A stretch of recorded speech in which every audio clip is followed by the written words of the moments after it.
Hello, my name is Pedro and I'm making this video as part of my application to the Master in Advanced Finance of EA Business School. In this video, I will answer the question I. Show us an activity you enjoy doing. Tell us how you think it contributes to your personal and professional development. Before I answer the question, I would like to give a brief introduction. I view this question as one of the many factors that determine if the admissions committee of EA Business School sees me fit for the program that I'm applying. So, even though I have many interests and hobbies, some of them are expressed in my CV, I'm going to delve into one that it's not mentioned in any other part of my application, but I think it's somehow relevant and is kind of a quirk of mine, which will give you more insight on my personality and interests. With that in mind, one of the activities that I enjoy doing is playing Risk. I don't know if you're familiar with it, so I will briefly describe it to you.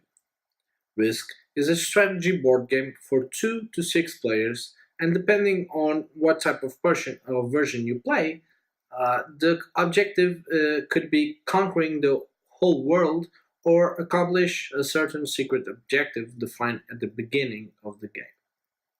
The rules are very simple, but because it involves multiple players and the game is dynamic, with each player taking turns, it becomes increasingly complex. And that's why I enjoy playing it. Because it is so complex and it involves a lot of dynamic decision making and game theory, I think it perfectly fits with any job in finance. Whether it's deciding if you want to declare war or make peace with the player, sacrifice some troops for the good of the whole game, every turn you play, you have to make decisions that carry some risk and that will influence not only your game, but the game of others. I found this to be also true in my everyday life, especially in my work. Whether you are a buy side investment banker trying to buy another company, or you are a portfolio manager trying to decide if you take a major position in one company, you are always subject to game theory variations, and you are always have to have good decision making and know how to deal with risk. One more example of that is one that I see every day. When we try to get banks to support for the restructuring transaction, banks have one decision: whether to support the deal and increase their exposure to the company, or cut their losses and reject the deal and send the company to bankruptcy. We, as advisors, try to demonstrate and convince the banks that there are more economical benefits to this than the alternative. In a different scale, risk provides me with the same order of thinking: whether to attack a player knowing that I will be exposed at a certain point, or learn how to make alliances that suit me and my objectives the most, or when to break them. If you make alliances, it is almost impossible to win the game without breaking them, and every player is aware of that, so the timing must be perfect. In order for you to see what I'm talking about, and because the question also requests to show the activity, I'm going to show you some examples of this. What you see here is the first play of the game. I am the red player and I have 3 troops to deploy. My final objective is to conquer the whole map. However, my troops are too dispersed, so what I'll try to do in the first few plays of the game is try to consolidate my troops within one region of the map. My decision point here is clear: to consolidate my assets in Europe or in North America. I'll choose the latter because it is easier to conquer, and you'll receive more troops each round if you hold a continent. So, I will have a clear advantage if I can conquer a continent early in the game. With my first decision already made, now I have a fresh set of decisions to make. How can I bring the greatest number of troops to my preferred destination? Bear in mind that I can only move my troops by conquering contiguous territories or at the end of each round. So, I will start by consolidating them by phases. Patience, if used in moderation, is an asset, not only in this game but in life. So I'll try to bide my time and be patient with my game. I will start with the territory where I simultaneously have more assets and is farthest from my objective. But first, I'm going to deploy my troops in the Northwest Territory, where I already have an advantage, so that I will not take the chance of being defeated and lose my presence in that continent. After that, I will set my strategy in motion by attacking and conquering Ukraine and moving my troops to southern Europe. The next few plays will be the execution of this strategy, so we'll fast forward the game until the next decision point.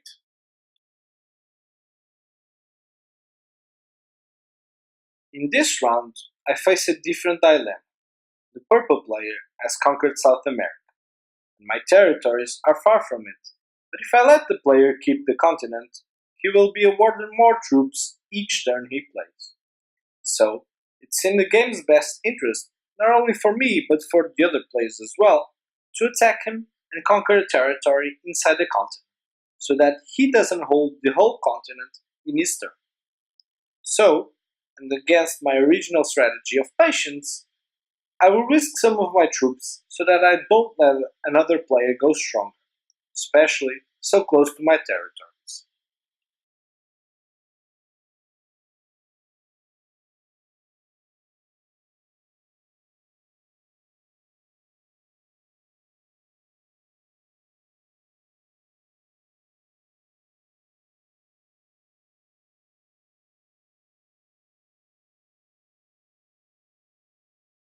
Now that I stopped his dominance in South America, I achieved my first goal, which was to not let a purple player gain more troops than me next turn. To my surprise, I find myself in good shape, with 6 troops and with only 3 territories to conquer in order to conquer the whole South America, which can serve two purposes. I not only gain more troops next round, which is unlikely because another player will do the same that I did, but also to expel the purple player from that area, which is important because next round he will almost certainly try to conquer his former territories again. So, because of these two reasons, I will try to conquer the whole continent.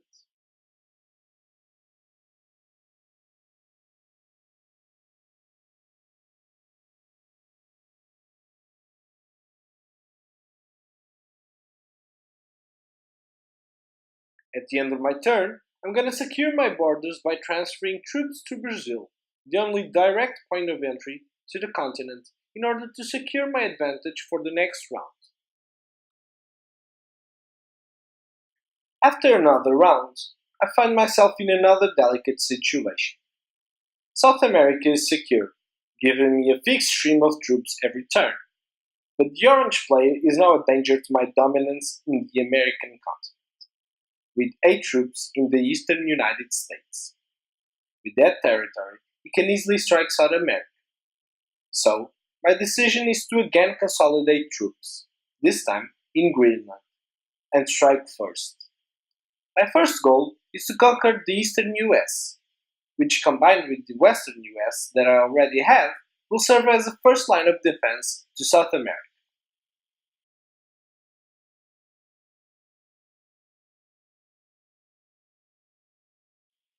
I easily achieved my first goal, and I still have 8 troops. Now, I have the same predicament that I had before. I can try and conquer the whole continent, and by doing that, I will knock the orange player out of scene, avoiding possible retaliation. I think the benefit clearly outweighs the risk, so I'll move forward with that.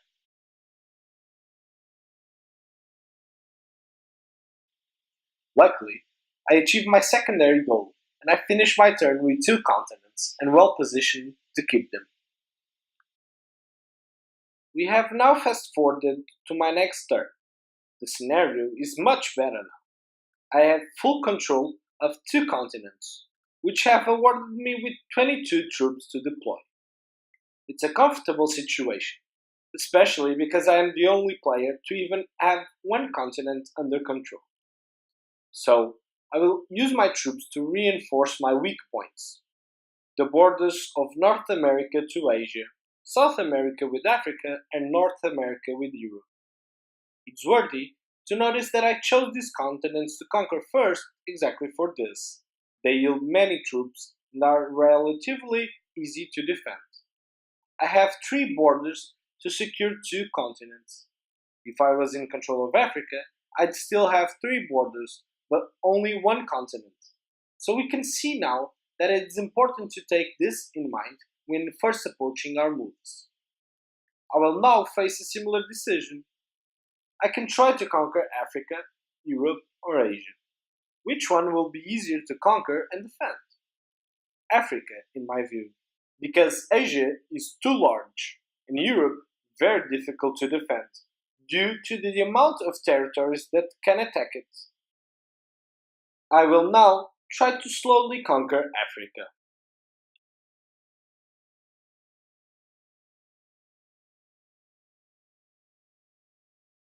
We have fast forwarded some rounds, and now I will have to introduce a new concept of the game: the cards.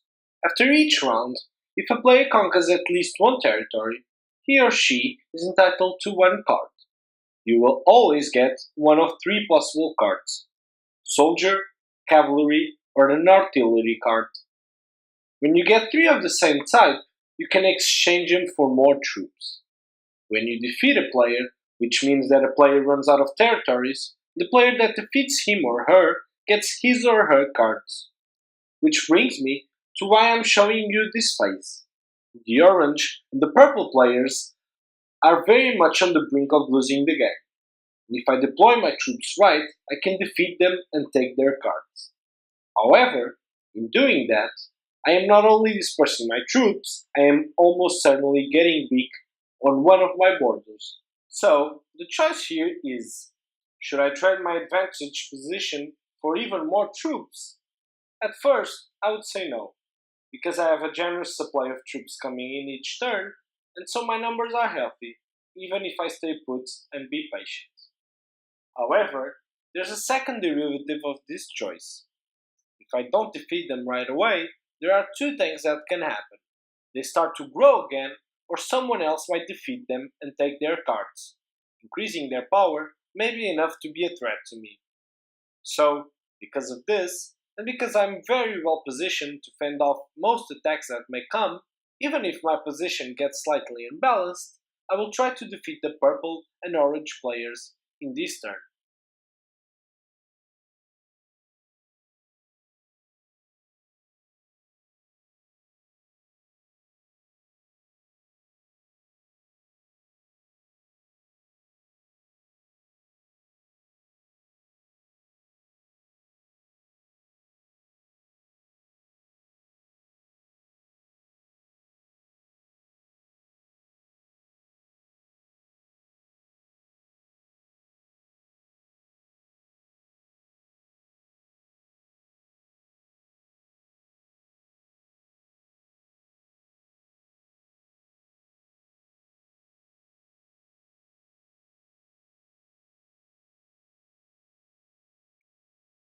Now, because I have more than 5 cards, I'm forced to trade them in.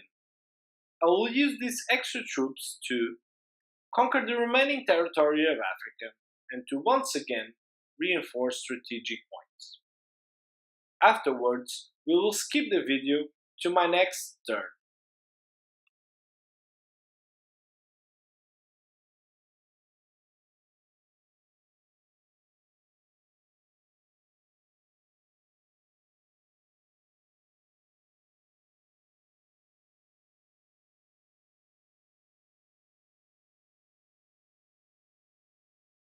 Here, because I left North Africa unprotected, the blue player took advantage and inflicted me with a somewhat considerable loss. I lost control of 2 continents, and in this round I only received 12 troops because I only owned North America. But with the help of the cards that I got from the other players I defeated, I can again reinforce aggressively and firmly gain back control of 3 continents I had before. At the end of my turn, I will, as I've done before, begin to consolidate my troops in a single territory in order to prepare for my next offensive wave.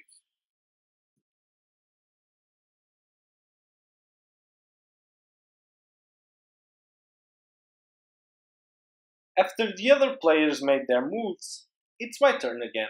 and now I have a comfortable lead over all the other players, and I can manage the game.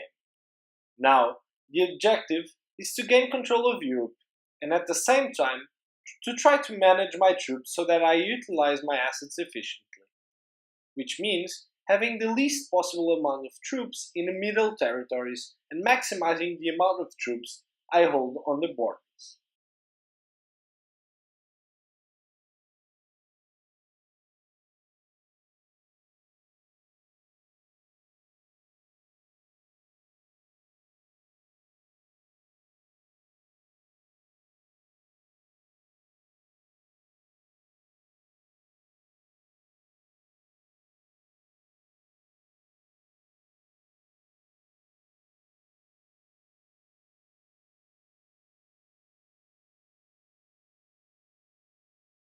Now that I hold 4 continents, it's just a matter of time before conquering the rest of the territories, so I'll fast forward to the last play of the game.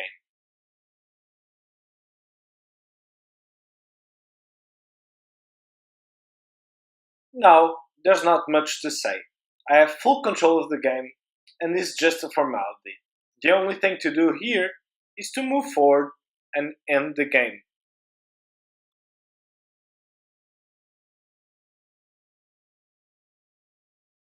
I hope you enjoyed the video and that you feel that I'm a worthy candidate for the Master in Advanced Finance.